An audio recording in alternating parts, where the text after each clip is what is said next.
सो hey guys, आज मैं कर रही हूँ अपनी सिस्टर के नेल आर्ट। तो सबसे पहला स्टेप है कि हम क्यूटिकल्स को पुश कर लेंगे और सारी नेल्स के क्यूटिकल पुश करने के बाद फिर उनके जो एक्स्ट्रा नेल्स होते हैं वो थोड़े से कट कर लेंगे। कट करने के बाद फिर उनके बेस के हिसाब से टिप चूज़ करेंगे और फिर टिप को उनके फिंगर्स पे लगा देंगे। अभी तो पहले मैं ये कर रही हूँ, सारे जो उनके नेल्स हैं वो कट कर रही हूँ। तो कट करने के बाद फिर चेक करूँगी इनके नेल्स का बेस क्या है। हर किसी का बेस अलग अलग होता है, तो यहाँ पर उनको हल्का हल्का रब करना है। इसको मैं ज़्यादा नहीं कर रही हूँ क्योंकि इसने अभी रिमूवल कराया है। पहले इसका रिमूवल हुआ है, देन उसके बाद इसका न्यू नेल आर्ट कर रही हूँ, तो इसलिए इसको ज़्यादा रब नहीं किया मैंने। तो ये देखो, बेस सबका बेस चेक करने के बाद तो टिप को मैं अब लगाऊंगी यहाँ पे।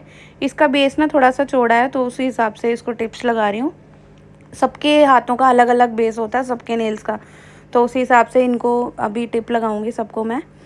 तो टिप पकड़ने का तरीका देखो, ऐसे करके पकड़नी है ताकि वो जो ग्लू आप लगाएं वो आपके नेल पे ना लगे और चिपके ना।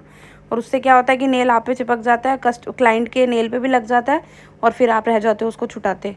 तो इसलिए टिप को पकड़ने का भी एक तरीका होता है, इसकी भी एक ट्रिक होती है। जब आप सीखेंगे तो आपको धीरे धीरे पता लगेगा प्रैक्टिस करने में।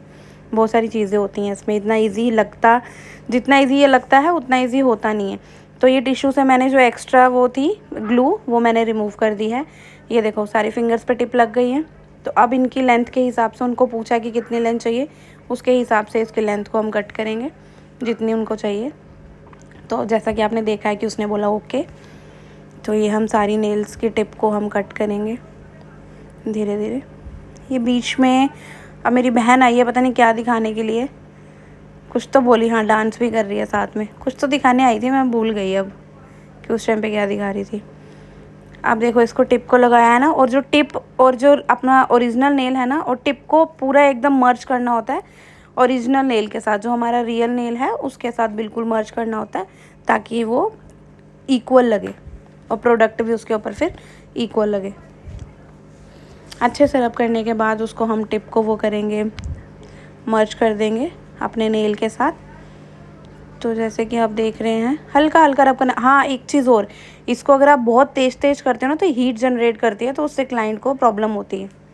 वो हीट एकदम से जनरेट होती है अगर आप उसको रब को बड़ी तेज तेज तेज तेज करते हो ऊपर की साइड से।